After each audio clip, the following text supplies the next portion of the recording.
Halo Book Lovers, Assalamualaikum warahmatullahi wabarakatuh. Selamat datang kembali di channel Bicara Buku bersama saya Bang Irwan, founder Smart Reading 4.0 dan juga channel Bicara Buku.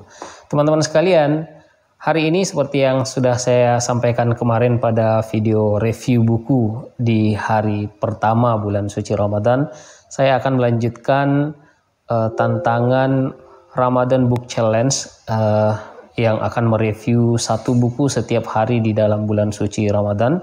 Dan hari ini adalah hari kedua, saya akan mereview sebuah buku yang berjudul The Shallows, karya Nicholas Carr. Nah teman-teman sekalian, sebenarnya buku ini sudah sangat lama ingin saya review. Tapi sebelum kita lanjut, saya ingin kita bersama-sama mendukung channel ini, karena ini adalah bagian dari cara kita untuk membangun budaya literasi Indonesia. Nah teman-teman sekalian, buku The Shallows ini sebenarnya buku yang sudah cukup lama ditulis oleh Nicholas Carr, dan ini menjadi sebuah polemik sebenarnya. Apakah benar internet itu sebagai sebuah teknologi mendangkalkan pikiran kita yang berbeda dengan buku, atau ini hanyalah sebuah efek transisi dari sebuah situasi saja. Nah teman-teman sekalian, Nicholas Carr menceritakan bahwa awal beliau terinspirasi menulis buku ini adalah karena apa yang beliau rasakan sendiri, bahwa sejak beliau lebih banyak menggunakan internet untuk menjelajahi berbagai macam informasi dan juga sebagai referensi dari karya-karya yang beliau tulis, beliau merasakan keanehan atau ada sesuatu yang berbeda dibandingkan ketika beliau masih lebih banyak menggunakan buku, jurnal-jurnal, hasil-hasil cetakan sebagai referensi. Dan ini ternyata terkonfirmasi oleh orang-orang yang juga beliau kenal. Misalnya apa yang dikatakan oleh seorang blogger, Scott Card, beliau mengatakan, dulu saya orang yang gila baca, dan kini saya hampir kehilangan kemampuan membaca dan menyerap artikel yang agak panjang di web maupun di media cetak. Begitu juga dengan komentar dari Bruce Friedman, seorang dokter ahli patologi dari Universitas Michigan, Fakultas Kedokteran. Beliau mengatakan, bagaimana jika kebiasaan saya membaca di web tidak semata karena berubahnya cara membaca saya, namun karena berubahnya cara berpikir saya. Jadi ada kegelisahan yang beliau alami bahwa sejak beliau lebih banyak mengakses internet sebagai sumber referensi beliau di dalam karya-karyanya, di dalam tulisan-tulisannya, beliau merasakan bahwa ada yang hilang pada dirinya dibandingkan ketika beliau masih menggunakan referensi-referensi cetakan seperti buku ataupun jurnal-jurnal. Dan teman-teman sekalian, inilah yang kemudian dituangkan di dalam buku ini. Dan memang ya sedikit agak sulit ya memahami bahasa, terutama ketika mungkin ini faktor terjemahan juga.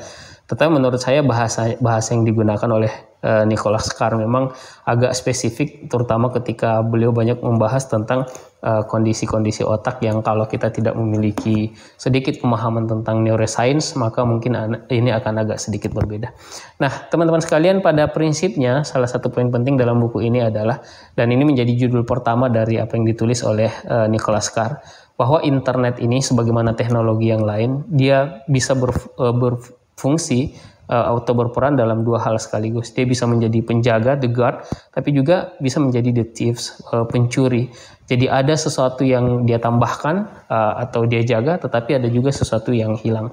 Dan secara sederhana sebenarnya beliau membandingkan bahwa internet ini membuat kita memiliki sisi positif yang bisa kita dapatkan, seperti kekayaan data. Jauh lebih banyak informasi yang bisa didapatkan setelah menggunakan internet karena banyaknya sumber-sumber yang bisa diakses melalui big data.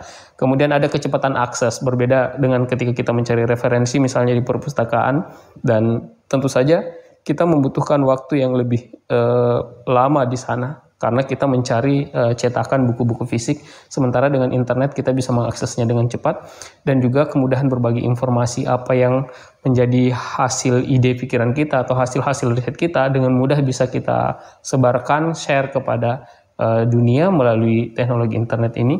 Berbeda tentu saja dengan cara-cara konvensional di masa lalu, di mana hasil-hasil riset atau pikiran-pikiran kita paling banter hanya bisa kita share melalui media-media konvensional yang ada, dan ini tentu saja bukan hal yang mudah. Tetapi di balik semua kelebihan-kelebihan itu, ternyata ada juga yang hilang pada sisi yang dirasakan oleh Nicholas Carr ketika menggunakan internet. Paling tidak Beliau merasa bahwa ketika menggunakan internet sulit rasanya untuk berfokus. Berbeda dengan ketika seseorang misalnya membaca buku atau membaca cetakan. Yang kedua, tidak bisa berpikir mendalam. Jadi banjir informasi yang begitu cepat ketika kita menggunakan internet membuat kita kaya informasi tetapi tidak memiliki waktu untuk memproses informasi itu menjadi sesuatu yang berasal dari pikiran mendalam kita, pikiran kontemplatif kita. Dan juga menurut beliau lenyapnya pikiran linier. Ya, memang ada yang mengatakan bahwa inilah dunia kita saat ini di mana pikiran linier tidak lagi relevan, tetapi pada faktanya sebenarnya ketika kita ingin mengambil keputusan yang strategik, kita membutuhkan waktu untuk berpikir secara mendalam dan juga pikiran yang linier yang lebih komprehensif sebenarnya dibandingkan ketika kita mengambil keputusan dengan menggunakan informasi-informasi yang cepat, tetapi kita tidak mengambil keputusan dengan sesuai dengan kaidah-kaidah berpikir yang strategik. Nah, teman-teman sekalian, itulah yang dirasakan oleh Nicholas Carr dan dijelaskan di dalam buku ini. Nah, bagian lain buku ini menjelaskan bahwa sebenarnya setiap teknologi baru itu meningkatkan sesuatu, tapi juga menghilangkan sesuatu. Jadi, beliau mencontohkan misalnya ketika para petani berpindah dari teknologi sederhana, misalnya mencangkul dan menggunakan mesin-mesin seperti traktor, memang ada hal yang ditingkatkan, yaitu pekerjaannya bisa lebih cepat dan juga luasan pekerjaan itu bisa jauh lebih besar. Tetapi pada saat yang sama sebenarnya kita tidak merasakan bahwa petani tersebut telah kehilangan sentuhan pada jenis dan kualitas tanah. Jadi sensitivitasnya terhadap tanah itu menjadi hilang. Kemudian contoh yang lain misalnya ketika seseorang lebih menggunakan mesin, kalkulator ataupun aplikasi program melalui komputer di dalam menghitung matematis. Pada dasarnya ada yang ditingkatkan, yaitu kita bekerja lebih cepat dan juga sebenarnya lebih akurat, juga lebih mudah. Tetapi masalahnya adalah karena pada dasarnya yang kita tingkatkan di dalam otak kita itu adalah kemampuan menggunakan teknologi, dan ada yang berkurang ketika ini lama kita lakoni dan kemudian kita tidak lagi berhitung secara manual, yaitu kemampuan kehilangan kita terhadap kemampuan berhitung secara manual. Jadi ya, apalagi ketika seorang anak misalnya masih dari sejak kecil sudah dibiasakan dengan semua aplikasi ini atau perangkat-perangkat yang memungkinkan mereka menghitung dengan mudah, maka sebenarnya di otak mereka sedang kehilangan atau tidak tumbuh sebenarnya kemampuan menghitung secara manual. Dan berdasarkan riset juga, ini juga ditemukan pada driver taksi yang ada di London. Jadi riset para neuroscientist terhadap sopir-sopir taksi yang sudah lama di London, salah satu kota yang cukup rumit dan cukup macet di dunia, itu kemudian mereka melihat bahwa semakin lama seorang driver taksi, maka ada bagian otaknya terutama yang memproses visual dan juga spasial itu jauh lebih besar dibandingkan dengan mereka yang masih baru. Dan ternyata efek dari ketika mereka telah menggunakan teknologi GPS ini membuat kemampuan mereka menjadi hilang. Jadi memang rute yang mereka tempuh melalui GPS ini lebih akurat, tetapi mereka kehilangan kemampuan pikiran spasial. Jadi secara sederhana teman-teman sekalian, dalam buku ini Nicholas Carr banyak menyampaikan bahwa setiap kali teknologi baru kita gunakan dan kita menggunakannya dalam waktu yang lama, maka sesungguhnya ada bagian dari kemampuan kita sebelumnya yang akan hilang pada otak kita. Dan memang rahasianya ada di otak. Ini sesuai dengan relevan dengan banyak penelitian. Jadi di dalam buku ini juga teman-teman sekalian, Nicholas Carr banyak menjelaskan tentang hasil-hasil riset para neuroscientist. Fakta bahwa otak kita memiliki sifat yang disebut neuroplasticity, yaitu dia berkembang, tidak sebagaimana konsep lama bahwa otak itu tumbuh sekali dan pada usia tertentu dia sudah fix sehingga tidak mungkin lagi kita tambahkan jaringan-jaringan otak yang baru. Itu adalah mitos yang kemudian dibantah oleh penelitian-penelitian terakhir.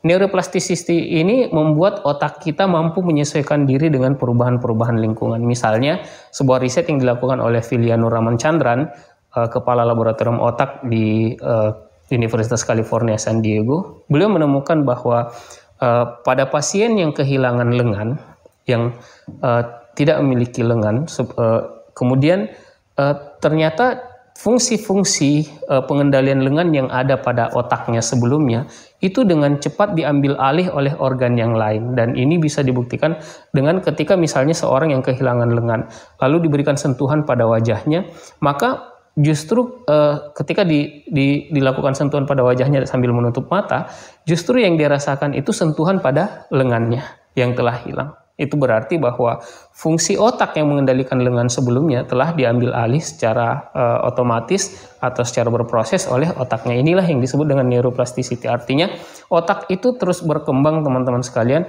Begitu ada satu fungsi yang hilang, maka fungsi yang lain akan menggantikan, sehingga ketika kita misalnya tidak menggunakan satu instrumen tubuh kita dalam waktu yang lama, maka lama-kelamaan otak kita akan menggantikannya dengan organ yang lain untuk pengendaliannya. Nah, kemudian hasil riset neurosaintis yang lain, yaitu Alvaro Pascual-Leone dari Harvard Medical School, juga menemukan hal yang serupa. Jadi beliau membuat sebuah riset ternyata yang menunjukkan bahwa bukan hanya aktivitas fisik saja yang akan membentuk jalur-jalur baru di dalam otak kita, tapi juga aktivitas mental. Ini dibuktikan dengan membagi dua kelompok objek penelitian. Sekelompok orang kemudian diajarkan untuk menggunakan piano, dan sekelompok yang lainnya hanya diperlihatkan atau dilatih secara mental bagaimana menggunakan piano. Dan ternyata setelah otak mereka dipindai, ternyata antara otak yang bekerja secara langsung dengan menggunakan fisik atau dilatih secara langsung menggunakan fisik, menggunakan piano, dengan yang hanya dilatih secara mental, pertumbuhan otaknya itu sama gitu ya. Dan ini merupakan temuan sains yang luar biasa, karena ini menunjukkan bahwa apapun yang kita latihkan secara berulang-ulang dalam hidup kita, itu akan membuat otak kita bekerja untuk menyesuaikannya. Dan ternyata bukan hanya latihan pada aspek fisik saja, tetapi juga pada latihan-latihan mental. Nah, apa dampak dari neuroplasticity ini, teman-teman sekalian? Paling tidak sebenarnya ada dua dampak, positif dan negatif. Artinya dampak positifnya dengan kemampuan neuroplasticity otak ini adalah kita manusia akan selalu mampu beradaptasi dengan segala keadaan. Ketika misalnya kita ditakdirkan untuk kehilangan bagian tubuh tertentu, maka sebenarnya otak kita akan mampu menyesuaikan diri, yang membuat pada akhirnya kita mampu untuk menggantikannya dengan organ yang lain. Misalnya ketika kehilangan lengan kiri, maka lengan kanan bisa menggantikan. Sama baiknya ketika kita melatihnya secara terus-menerus. Begitu juga dengan situasi ketika kita misalnya mengalami perubahan situasi seperti sekarang, seperti pandemi yang ada saat ini. Sebenarnya rahasianya ada di otak kita, bahwa lama-kelamaan sesuatu yang pada awalnya kita anggap sulit akan menjadi sebuah kebiasaan baru, dan itu akan membuat kita lupa bahwa kita ini adalah sebuah kebiasaan baru. Dia akan menjadi sebuah kebiasaan yang dianggap biasa-biasa saja karena otak kita menyesuaikan diri. Nah, tetapi hal yang juga menjadi dampak negatifnya adalah fakta bahwa ketika otak kita distimulus dengan aktivitas mental, bukan hanya sekedar fisik, misalnya pikiran-pikiran negatif, ketidakpercayaan diri, sugesti-sugesti merusak, maka itu akan terbentuk di dalam otak kita menjadi jalur-jalur baru yang akan membentuk siapa diri kita. Itulah sebabnya teman-teman sekalian, kenapa orang selalu dimotivasi dengan menggunakan kalimat-kalimat positif. Itu juga akan menunjukkan sikap positif. Orang diberikan tontonan atau pesan-pesan yang menggembirakan, itu juga akan berpengaruh kepada bagaimana aktivitas orang tersebut pada hari itu, karena memang ternyata aktivitas mental seperti ini itu sangat mempengaruhi bagaimana pembentukan otak kita, sehingga ketika seseorang disugesti secara terus-menerus bahwa dia tidak mampu, maka pada akhirnya yang terbentuk di dalam peta jalan otaknya itu adalah ketidakmampuan. Nah, apa hubungannya semua ini dengan buku yang ditulis oleh Nicholas Carr ini kaitannya dengan internet ya. Jadi sebenarnya rahasia tesis dari Nicholas Carr bahwa teknologi internet membuat kita mengalami pendangkalan karena memang penjelasannya sepenuhnya pada kondisi otak kita ketika menggunakan internet. Nah, pada akhirnya teman-teman sekalian, fakta membuktikan bahwa teknologi ini telah mengubah hidup kita dalam segala hal. Dari sisi media misalnya, akhirnya kita hidup mengkonsumsi media yang lebih kita sukai adalah yang lebih singkat, ya. Dan ini membuat kita sebenarnya mengetahui banyak hal tetapi tidak mendalam. Ini juga mendisrupsi banyak sekali bagian dari kehidupan kita. Cara kita misalnya berinteraksi, orang dulu nonton konser musik misalnya, itu merasakan euforianya. Tapi sekarang orang juga untuk nonton konser musik, kata Nicholas Carr, sudah bisa melalui streaming live di gadgetnya. Jadi tentu saja ini hal yang berbeda. Apa sensasi yang direkam oleh otak kita ketika Anda hadir secara langsung merasakan euforia bersama begitu banyak orang akan berbeda dengan yang Anda rasakan ketika Anda hanya menyaksikannya melalui live streaming.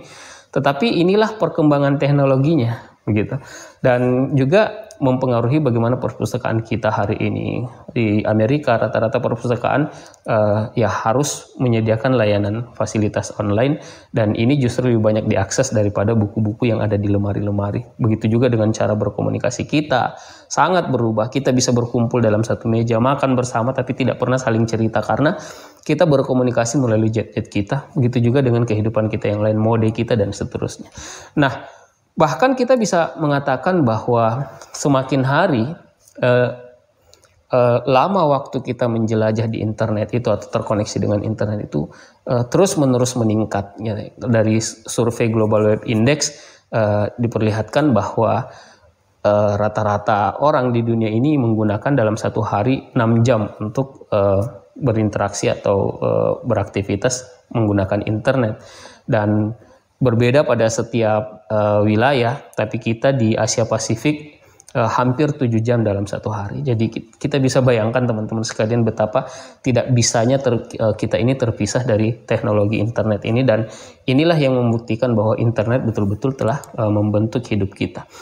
Nah, ada satu pembanding yang ingin disampaikan oleh Nicholas Carr dalam buku ini, yaitu bagaimanakah kondisi otak orang yang menggunakan buku atau mengakses informasi melalui buku dengan orang yang menggunakan internet. Dan teman-teman sekalian, dari hasil pindaian para ahli terlihat bahwa wilayah otak atau daerah otak yang teraktivasi ketika kita melakukan browsing internet atau menggunakan internet itu jauh lebih banyak daripada ketika kita hanya menggunakan atau membaca buku.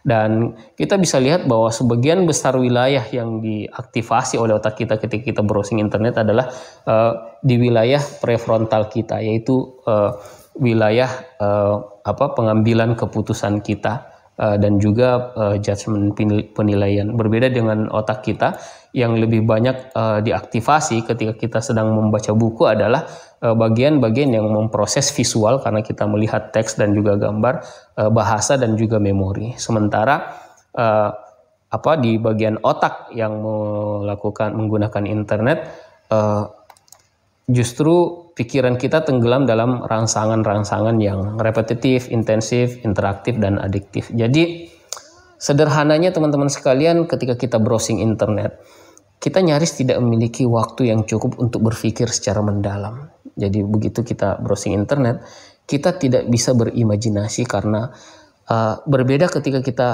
menggunakan buku. Ketika kita membaca buku, mungkin kita membaca buku yang sama, tapi imajinasi kita dengan orang lain yang membaca buku yang sama itu boleh jadi berbeda. Tapi ketika kita menggunakan internet tidak ada imajinasi. Kenapa? Karena yang kita lihat secara langsung itu adalah semua informasi yang dibutuhkan oleh indera kita ada di sana. Jadi ada visualnya, ada audionya, sehingga justru banjir informasi ini membuat kita tidak lagi mampu memproses mengimajinasikan hal lain selain apa yang kita lihat tersebut. Ketika membaca, pikiran kita tenggelam dalam kondisi kontemplatif, reflektif, dan imajinatif. Ya, teman-teman sekalian, menurut saya meskipun ini semua adalah hasil riset, tapi kita juga sebenarnya bisa merasakannya.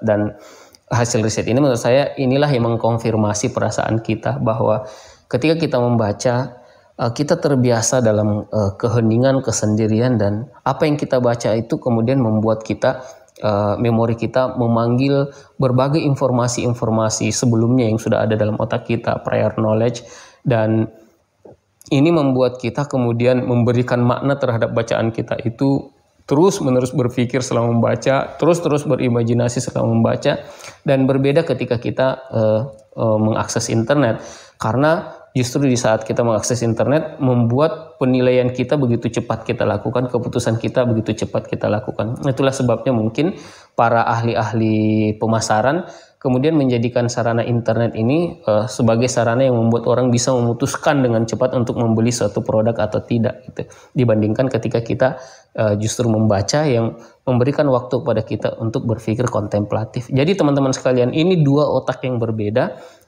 yang secara sederhananya digambarkan oleh Nicholas Carr dalam buku ini, bahwa banyaknya aktivasi area otak yang terjadi ketika kita mengakses web membuat informasi yang masuk lebih sulit untuk direkam oleh memori jangka panjang, dan ini berbeda dengan apa yang disajikan oleh para pembaca buku.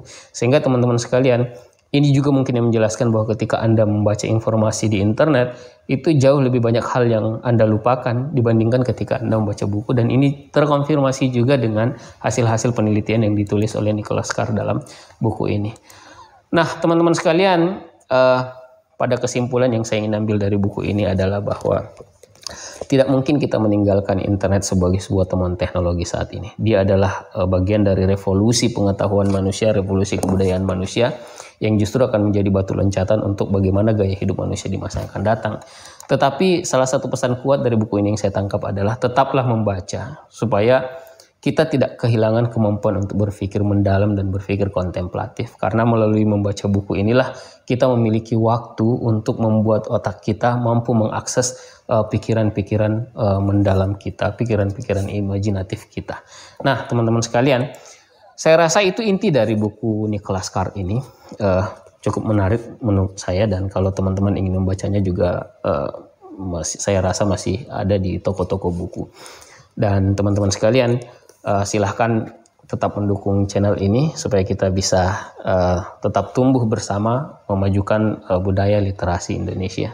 Jangan lupa besok teman-teman sekalian masih ada review buku selanjutnya di hari ketiga Ramadan Book Challenge saya, dan semoga review hari ini bisa memberikan manfaat. Demikian dari saya. Assalamualaikum warahmatullahi wabarakatuh. Luar biasa buku ini, menurut saya buku ini diminati. Dan kita mungkin memiliki pengetahuan yang sama dicari